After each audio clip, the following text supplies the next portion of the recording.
Welcome to Search for Signs. My name is Gary Willing. If this information interests you, please press the like and subscribe button and press the bell for notifications. Well, good day to you. Hopefully it feels like Friday, November the 20th, because it is Friday. And hopefully Friday has a pretty good feel for you. I know for myself, it feels more like a Monday because this is the beginning of my work week.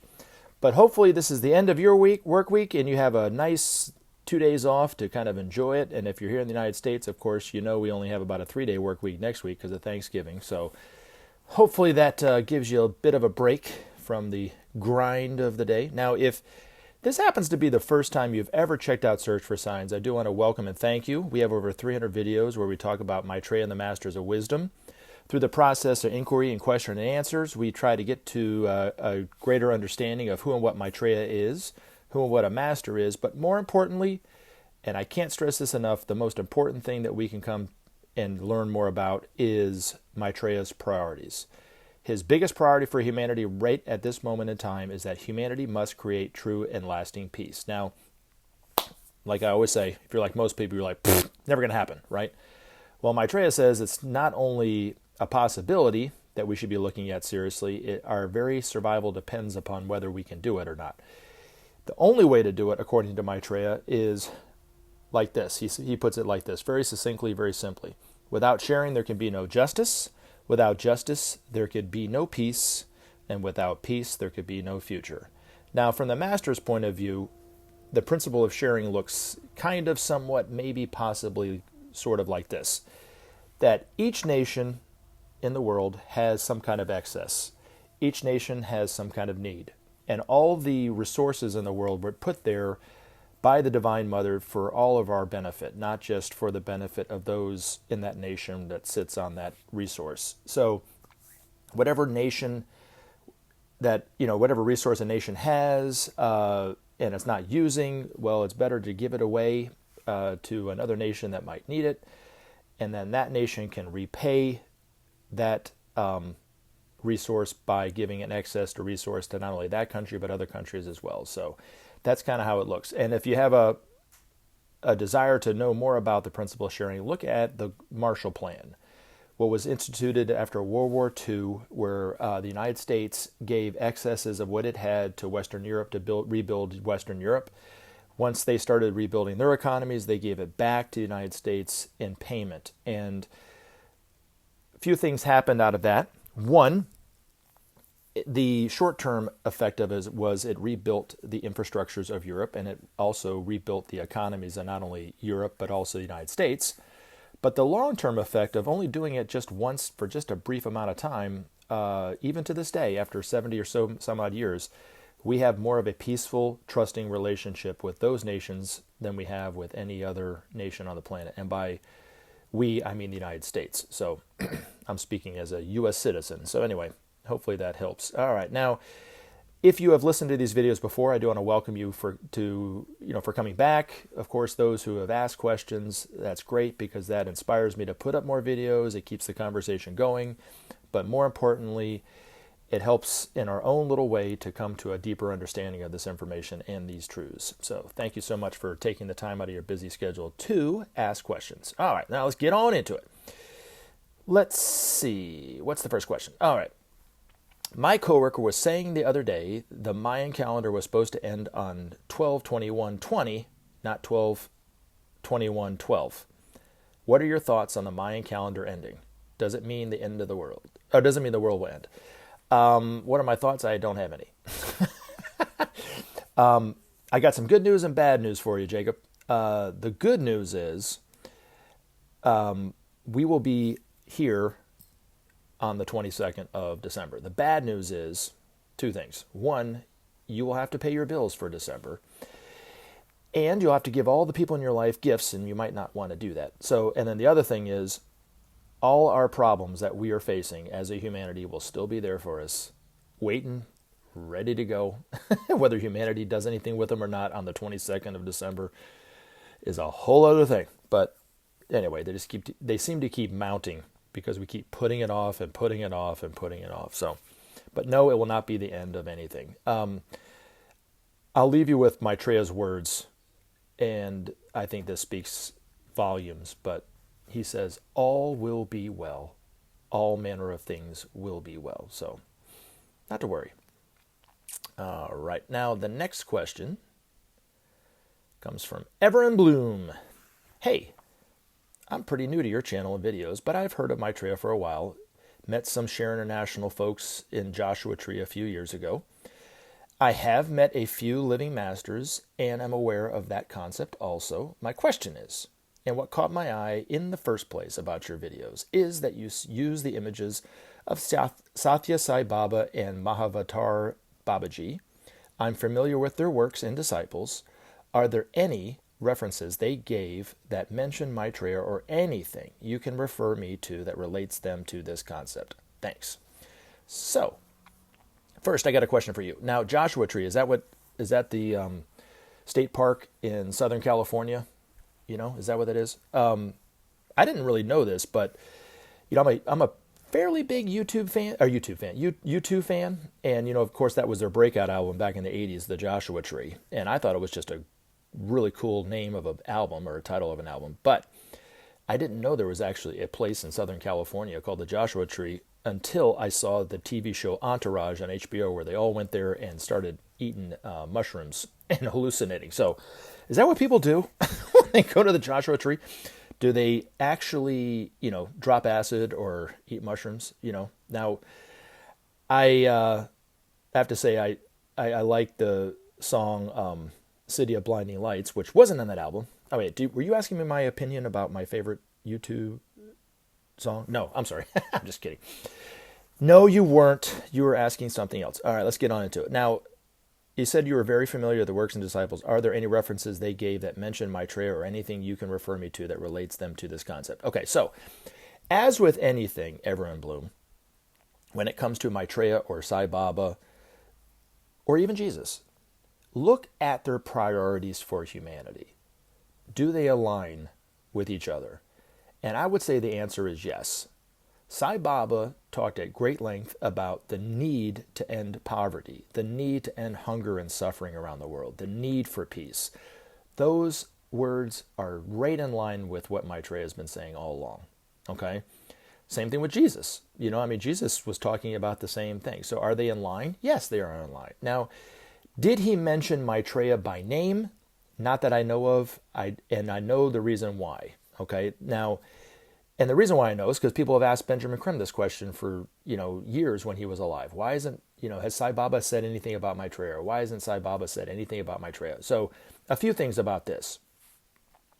Sai Baba, you know, the esoteric view of Sai Baba, first of all, coming from Benjamin Creme's master, was Sai Baba was a Christ like Maitreya, except for he embodied the Christ principle, the love nature of God, on a cosmic level, not a planetary level. Same thing with Babaji, the master of the master of the master of Yogananda, embodied the Christ principle on the cosmic level. Both Sai Baba and Babaji aren't from this planet. They're actually guests here, serving humanity in their own way. Sai Baba is what's called a spiritual regent. He's filling in for the Lord of the world, Sanat Kumara, who's so high and so pure. Humanity is so low and unpure that the two of them really can't coalesce right now until humanity gets more evolved. So he was kind of an intermediary for a time, but he's very, very advanced. From Benjamin Creme's master's point of view, what he said was he's even more advanced than Maitreya. So we're doubly blessed. Now, the reason why he didn't say anything about Maitreya, let's talk about that, is because he had millions of devotees all over the world, right? Had he said something along these lines, what Benjamin Creme is saying is true. Maitreya is the one awaited by all the world's religions, and he has been in London since July 19th, 1977, which I'm sure Sai Baba was totally aware of the fact that Maitreya was in London and the one awaited by all the world's religions. Had he said that, millions of his devotees would follow Maitreya simply because Sai Baba told them about it, not because they are experiencing the love of Maitreya or recognizing Maitreya, and more importantly, wanting for the world what Maitreya is advocating for the world. Do you see what I'm saying? They would have simply followed Maitreya just because of that. And there's a couple other examples of this. 30 some odd years ago, Maitreya had created this conference, and he invited world leaders from all over the world in a lot of countries to come and see who he was, to meet him. He performed miracles for them so that they could see that he not only can talk the talk, but can walk the walk, so to speak. According to Benjamin Creme, that list of participants that participated in this conference was really a who's who of world leaders. They met with him, and each one of them, in their own way, were convinced that he was the awaited teacher. Now, they were asked to not say anything for the very same reason that Sai Baba did not say anything about Maitreya, because had they said something, their followers or the people of their countries or whatever like that would simply follow Maitreya based on what they said. So, for instance, the one person that he was able to talk about because he had passed away was the late King Hussein of Jordan. Now, his son is now the King Hussein of Jordan, but that king was a good king. And Maitreya met with him during this conference and asked him if he would be willing to give up some of his land to the Palestinians so they could have a bit of their homeland back. He, of course, agreed because he was a man of true character. And unfortunately, the Israelis came and stole a lot of that land back, but he gave it to the Palestinians to try to broker a peace deal between the Palestinians and the Israelis. Now, had the King Hussein of Jordan said something about that he had met with the Imam Mahdi, right, because he's Muslim, his people, a lot of his peoples, would believe him that he's the Imam Mahdi based on what King Hussein said. He would be infringing their free will. The other example would be, now that Maitreya is out on TV, when Benjamin Creme was alive, he gave stern warnings to those who believe Maitreya is on TV to not say anything when they recognize him on TV. If somebody asks, is that Maitreya, the one you've been talking about? You're not even supposed to say yes. You're not even supposed to say no. He said the only thing you're supposed to say to him, if you want to say anything back to him, is what do you think? That's it. Now, why would you do that? For the very same reason that Sai Baba didn't say anything about Maitreya, or the King Hussein of Jordan didn't say anything about Maitreya. It's an infringement upon their free will. And it's important, very, very important, vitally important, that you let people come to this information and see the truth in it for themselves and not force it along. You would be denying them the gift of recognizing Maitreya, having a heartfelt response to his words, to his love, to his energy. But more importantly, they would never be able to know if they're really you would never really be able to know if they're following him because they truly want for the world what he's advocating. Or are they just following him because, somebody, maybe even you, said that was Maitreya. Do you see what I'm saying? So it's very important that we keep our mouth closed on that whole thing. But hopefully that helps. But yes, look at their priorities. The teachings of Jesus, for instance. I talk about Jesus in these videos, and then in the same breath, I'll mention Maitreya. And there are a lot of fundamentalist Christians who are quite troubled by that. And they comment all the time that I'm deceiving people and so forth, right? Well, I say look at the teachings. Is there any difference between the teachings of Jesus as there are from Sai Baba or from Maitreya? Are there? Or even Yogananda? You know what I mean? Is there any difference? There really isn't.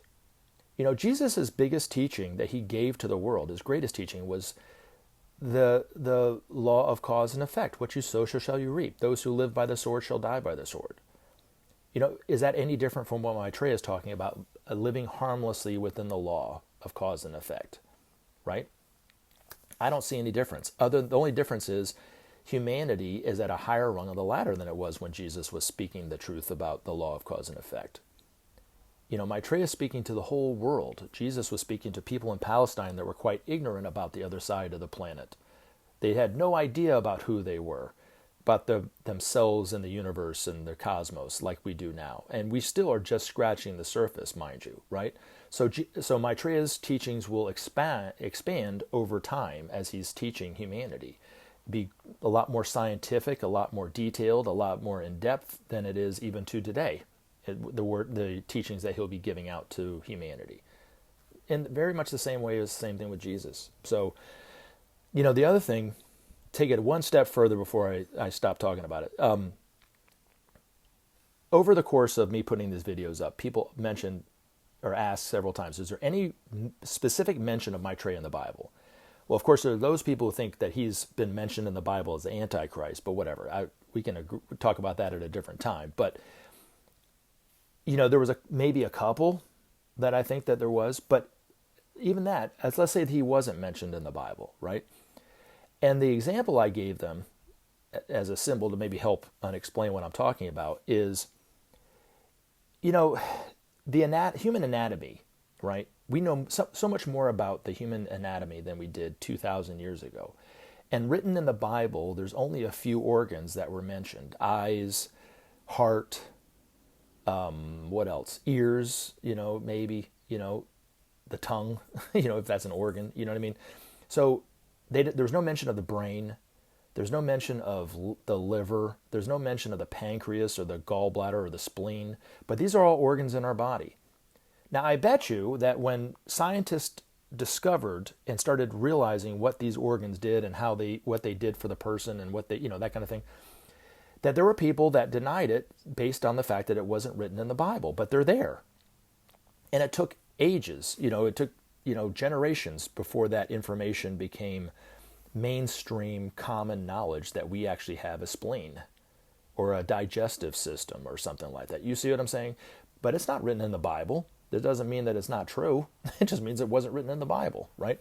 But if you read Sai Baba or see his videos where he's giving talks, his teachings are very similar to Maitreya's. Same thing with Krishnamurti. Krishnamurti's teachings are very, very similar to Maitreya's. Jesus's teachings are very similar to Maitreya's because they're all coming from the same source, so hopefully that helps, And then the other thing too is one night when I was drinking wine, I partake of wine from time to time. I'm not going to lie. I actually really like wine. I know you didn't ask me, but I'll say this. But I was listening to a video where Sai Baba was giving a talk to tens of thousands of people. I mean, the crowd was just massive. And he had his translator there translating what he was saying from, I guess, Hindi to English and so forth. And in the middle of this, he's talking, and all of a sudden there's this little bit of a break, and they both don't say anything. And at that moment, I hear in Sai Baba's voice these words: even though you drink wine, you're still divine. And you're still divine even though you drink wine. And then I went back onto the whole thing. I was like, wait, what? And I went back and I listened to it, and I was like, there was nothing there. But I heard it. It came through my speakers. It was the funniest thing. So I guess I'm divine even though I'm drinking wine. A little vino would be kino. I want some wine. All right. Now, let's see. What is... Do you think the stock markets need to crash? When do you think it will happen? Do I think the stock markets need to crash? I think they're crashing, and I think they've crashed for quite a bit of time.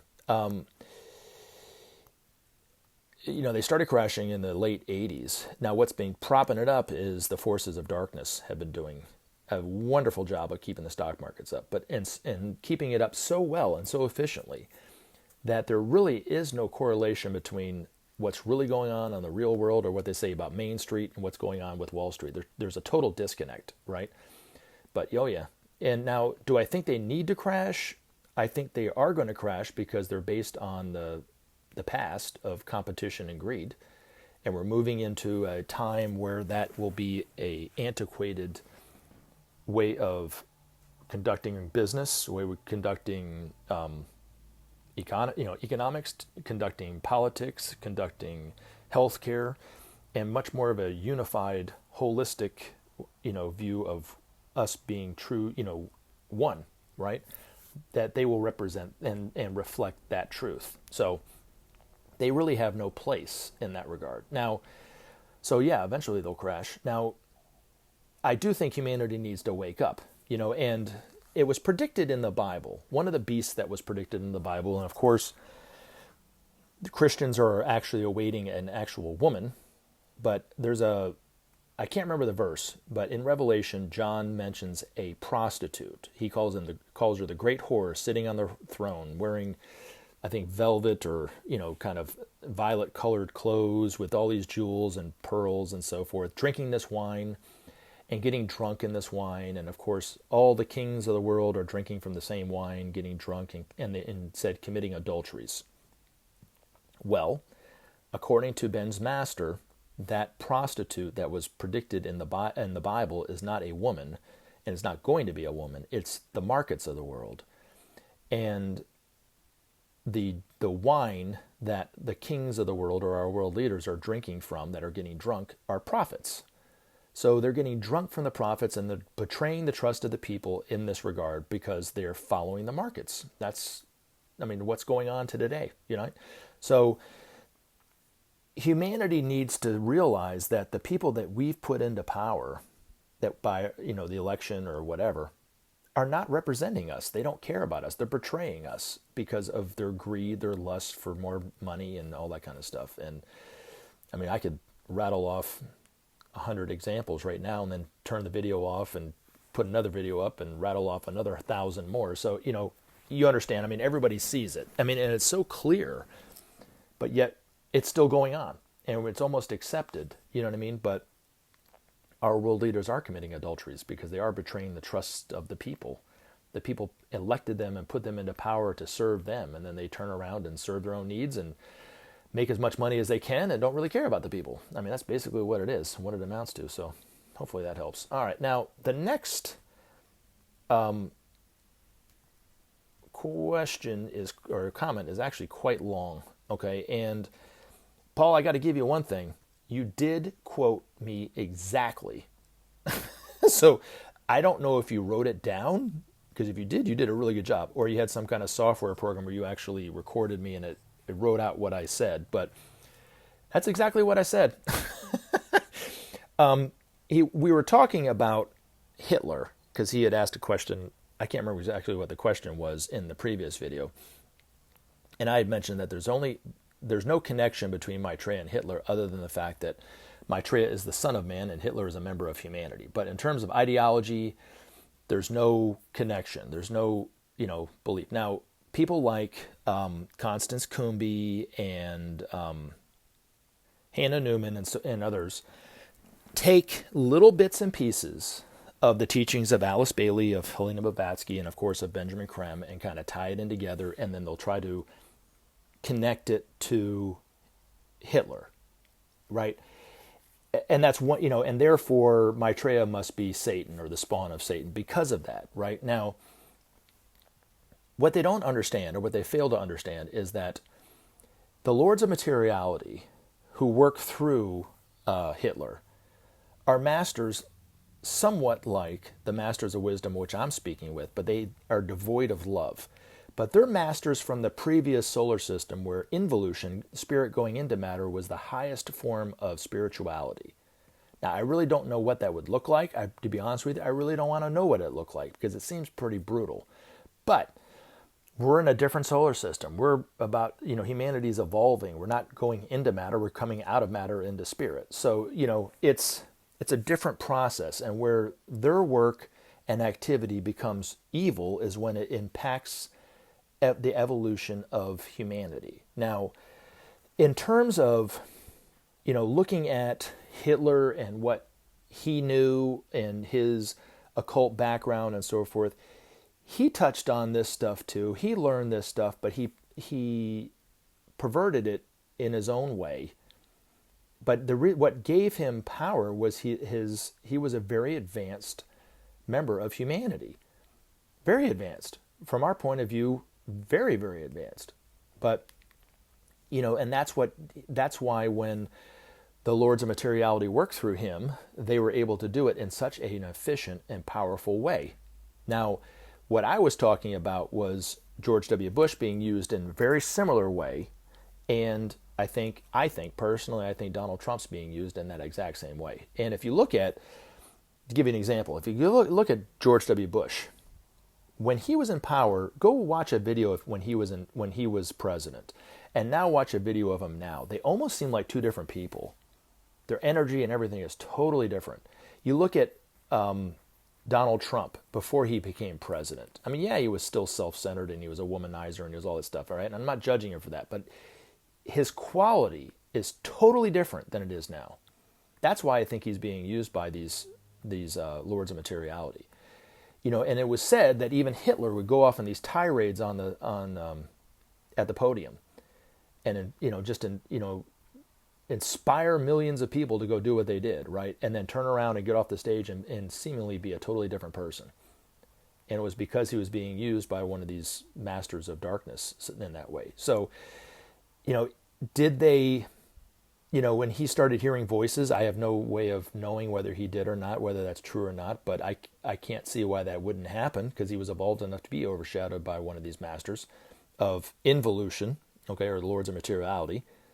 Was he hearing voices? Possibly.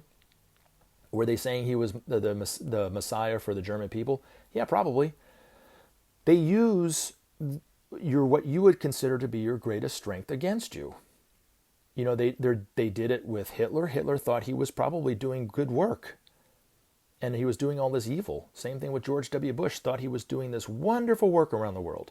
But yet they attacked a country that had nothing to do with 9/11. They killed millions of people who had nothing to do with 9/11. And yet he thought he was doing this wonderful work.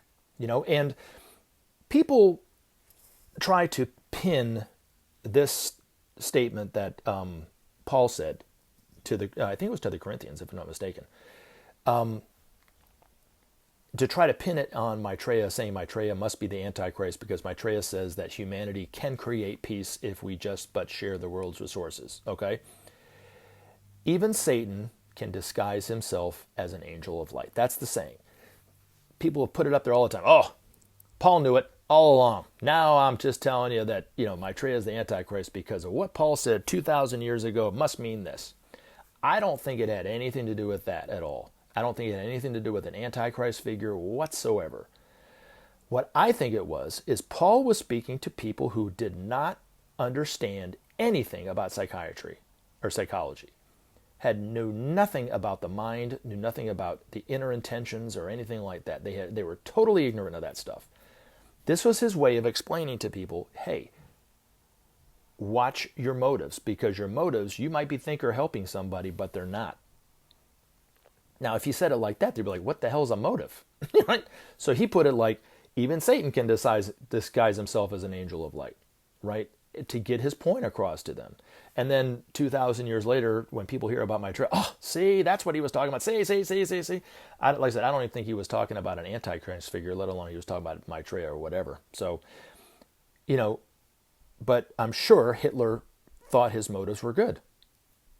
I don't think people generally think they're evil when they do evil things. I mean, there probably are some, but for the most part, when they do, things that are bad, they're thinking they're doing something good when they're really not. They're thinking God wants them to get a promotion, so therefore they should do whatever they got to do to get that promotion, but yet they're ruining other people's lives, or they think God is guiding them and their country into making it safe for themselves and bringing about peace in the world, but yet they're killing innocent people. You know what I mean? And they probably are totally convinced that they're right, right? But that's what I think that the lords of materiality do. And then in terms of what was some of the other things, you really brought in a lot, and I didn't want to read all of it because there's a lot to it, and I'm not telling you that you shouldn't write that much out, but it's hard for me sometimes to kind of really focus in and hone in on one thing that you're talking about, Paul. The other thing too is, here's one thing I wanted to talk about. Said, according to Creme, see his radio interview with Art Bell, July 10th, 1998. This number represents the beast or the Antichrist energy. He's talking about the number 666, which is not to be feared, but simply accepted and even welcomed as a destructive aspect of God himself. Did he really say that? Because you're the second person that said that. I have never once heard Benjamin Creme say that the Antichrist energy should be welcomed, but or simply accepted. He did say that was deliberately sent out through the access powers to destroy the old ways of thinking, and it does serve a purpose. But I've never heard him say it should be welcomed. You know what I'm saying? And even loved, for that matter. I don't know. But also too, the one thing you talked about, Lucifer arrived here 18.5 million years. That's what I was going to talk about, from the planet Venus. Now, this author, Hannah Newman, right? She might have actually said that, but she's incorrect in what she was saying based on what Alice Bailey and Helena Blavatsky were talking about. Lucifer, the root of Lucifer, luz, is actually coming from the Latin word meaning lux, or light. Lucifer is the oversoul of humanity, meaning that, yes, we are individualized souls on this planet, but our souls all make up one soul. That is, there's no difference. It's nothing but unity. And that oversoul, that one soul that we all our souls are just fragments of, is what the Bible was referring to as Lucifer. It's not, Lucifer is of course interpreted as an angel that fought against God and, left heaven because he didn't want to serve in heaven, he wanted to rule in hell, or whatever it is, right? Well, those are just symbols. Now, just like with Genesis, it was a very oversimplified symbol for the origins of mankind on this planet. But who and what came here 18.5 million years ago was actually the Lord of the world, or Sanat Kumara, who came from the planet Venus. The beings on Venus are very, very advanced.